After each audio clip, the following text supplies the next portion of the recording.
So welcome back to Ask BirdGuy. I'm Matthew Daughter, Executive Director of Santa Clara Valley Audubon Society. And we're going to talk a little bit about another category of songs, bird songs.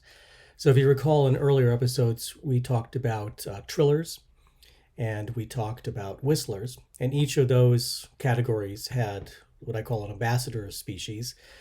I think for the trillers, we were using the dark-eyed junco as a song to compare all other birds in that category too, the orange-cod warbler, etc.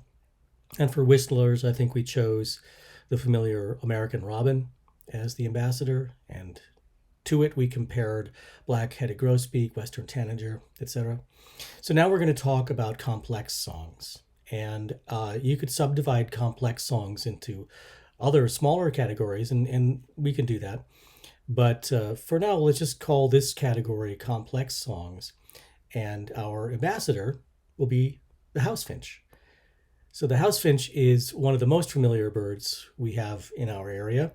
The males are quite beautiful with red and streaky brown. The females are a little bit more subdued, lack the color. And the males have a pretty recognizable, very familiar song, and we'll use that as our ambassador for the other species. So let's give it a listen. What you probably hear is sort of chaotic jumble of sounds, and I particularly like the way Pete Dunn describes bird song. So I'm gonna read to you what he wrote about the house finch. He said, the song sounds like a spirited, descending monologue, of rapid conversational tones, ending with an exclamation, "Pachee, pachee." I think it works out pretty well for me. I hear the spirited quality of it, and I love it when field guides use language like that to describe the bird songs. So in this case, spirited to me means, I guess I can imagine it being a little bit like the black-headed grosbeak. Black-headed grosbeak being clearer and perhaps not quite so fast, but there's definitely a relationship between the way the house finch and the black-headed grosbeak sound. The house finch, though, seems really, really fast, and I would pop it into this complex category. So I'm going to do what I did before and try to draw these sounds out while we're hearing it and see how it looks. So the house finch is these kind of disjointed, jumbled phrases. They're really fast, and there's a tiny bit of space in between them. So I would, and then there's that phrase at the end, reep. So I might draw it something like that. So starting here, you see the jumbled, disjointed phrases moving quickly, and then the last phrase, that reep, clearly it goes up a little bit. And it's rough. It's just a faster paced trill almost. You remember the trill from the earlier episode. Fast, buzzy trill that goes like that. So if you had to guess what the next species is, the one that naturally should be compared to house finch, if you guessed purple finch, you're right. So purple finch and house finch are right next to each other in the field guide. Superficially, they look very similar.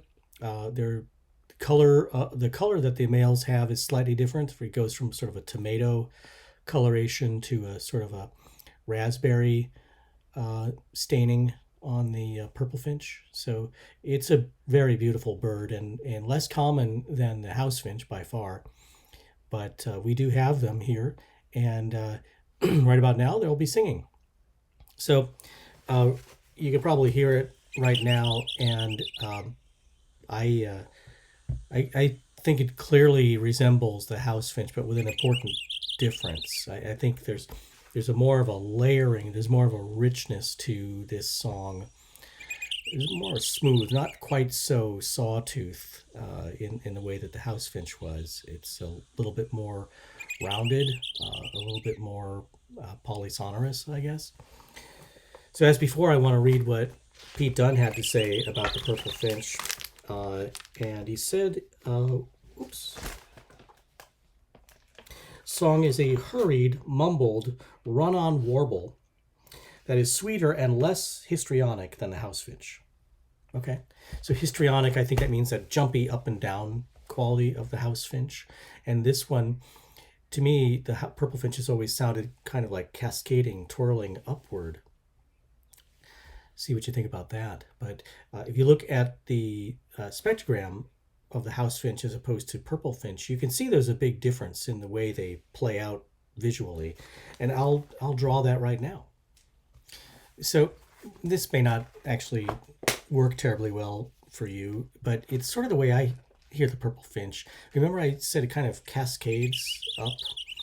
And to me, maybe I'm just projecting in it, but I see the song of the purple finch being kind of more connected and more kind of upward a little bit over the course of the entire song.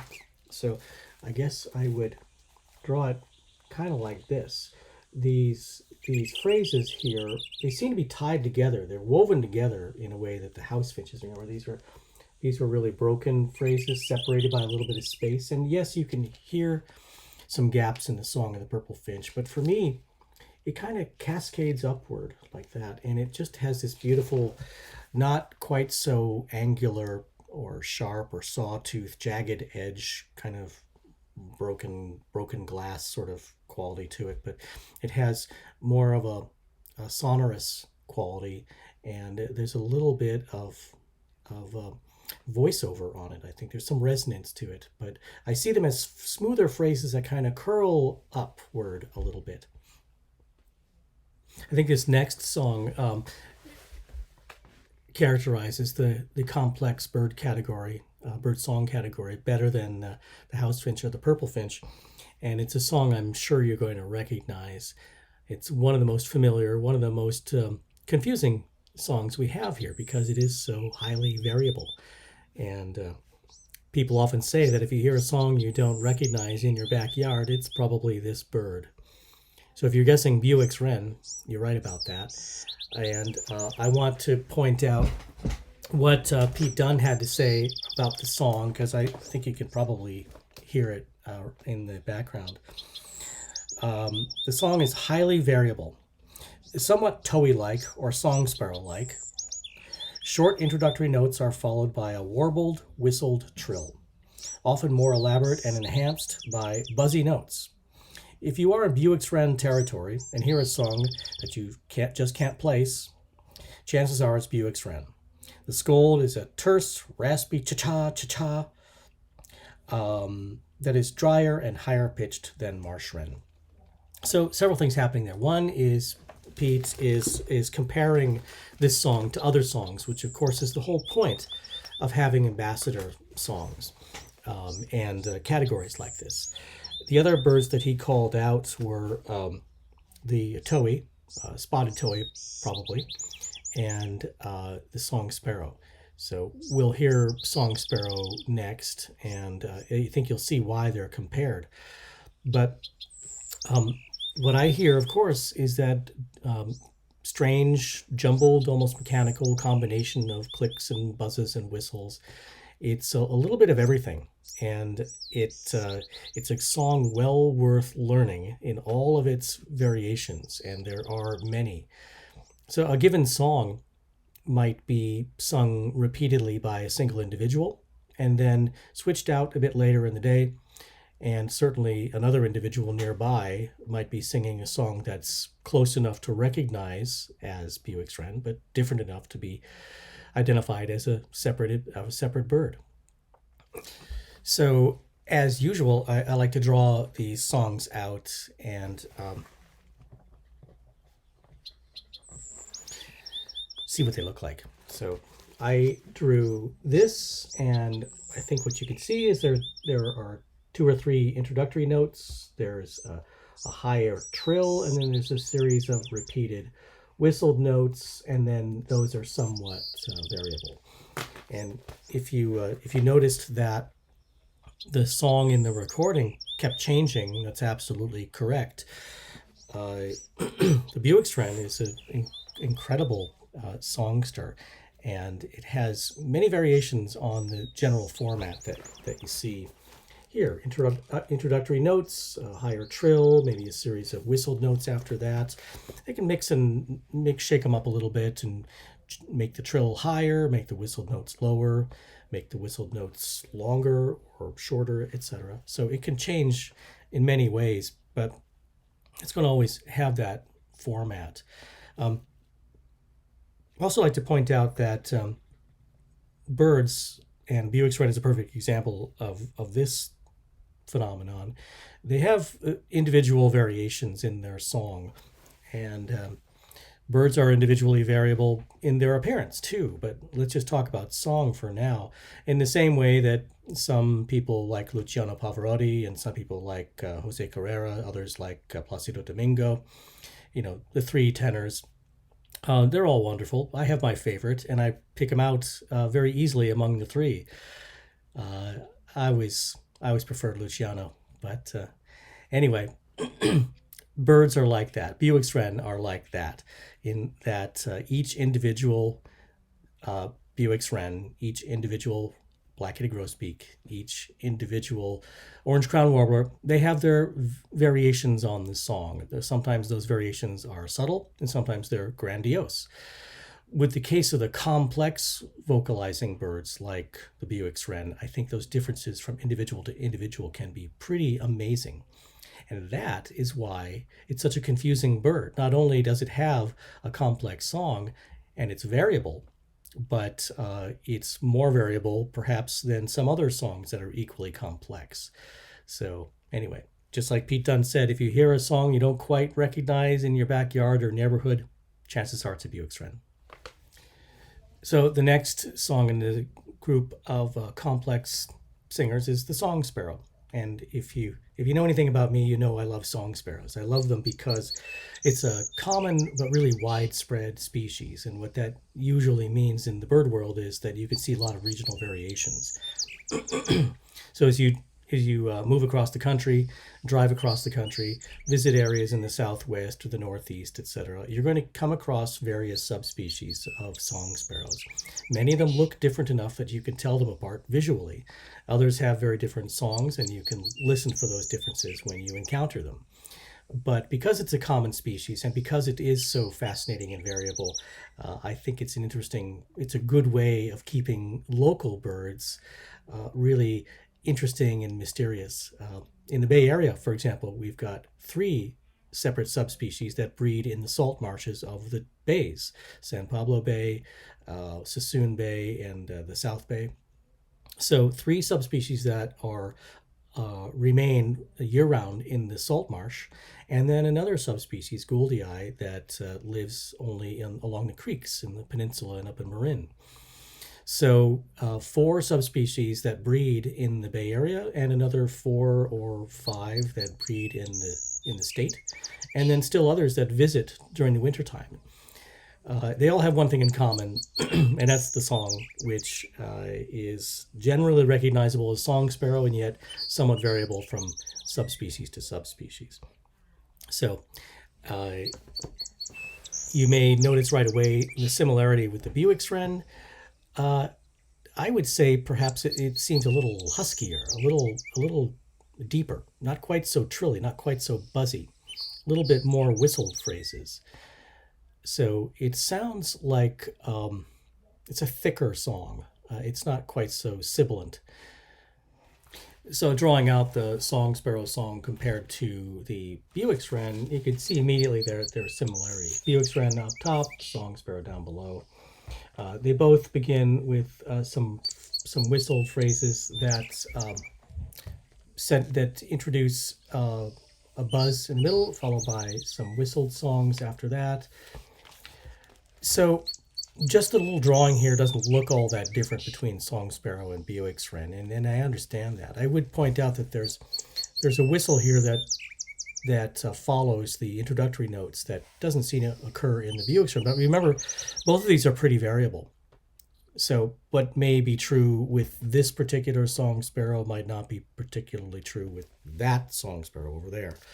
So keep in mind, it's the quality of the sound I think that's different, not so much the composition. So on that note, Pete Dunn says that the song is variable but simple in pattern and easily recognized. Okay. Usually begins with 2 to 4, usually 3 quick, clear, identical notes followed by a long trill and ending that has several short notes. Chi, chi, chi, tari, tari, tari. Call is distinctive, low-pitched, unmusical bleat. Jimp or chirp, blah, blah. So it doesn't sound nearly as high-pitched or trilly or buzzy as the Buick's Wren, but clearly they're related in their sound quality and their architecture. So I think perhaps the Buick's Wren is more variable than the song sparrow as far as the sounds that one Buick's Wren can make. But that's just a hunch. Anyway, listen for the song sparrow when you're in the Palo Alto Baylands or anywhere on the bay, and then also when you're along the creeks and in the hillsides, because the habitats of the various subspecies are pretty different. So the last birds I want to talk about in this category of complex bird songs, I'd like to introduce the Swainson's thrush. So that is an absolutely heavenly sounding song, and I think you'll agree it's hard to describe, other than beautiful, wonderful, and it's something you hear in the hills along Skyline Boulevard up in the Santa Cruz Mountains, in the beautiful riparian areas. It's similar to the hermit thrush in its beautiful song, but a little bit different. And if you'll notice, during the beginning of the song, the bird kind of stutters a little bit at the beginning.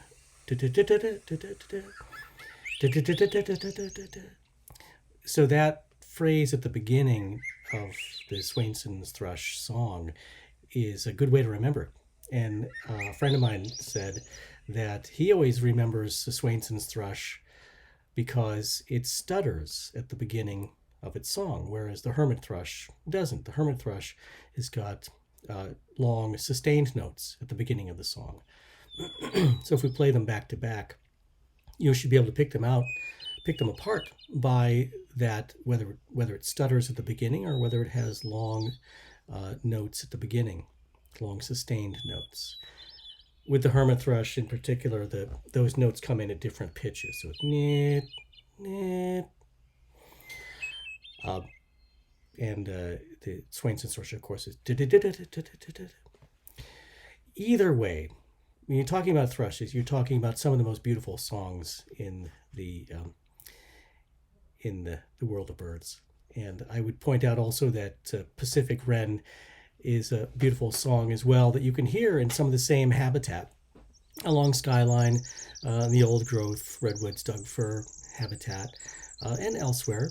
We've even had Pacific Wren at our home here in Mountain View, oddly, one day, 2 years in a row.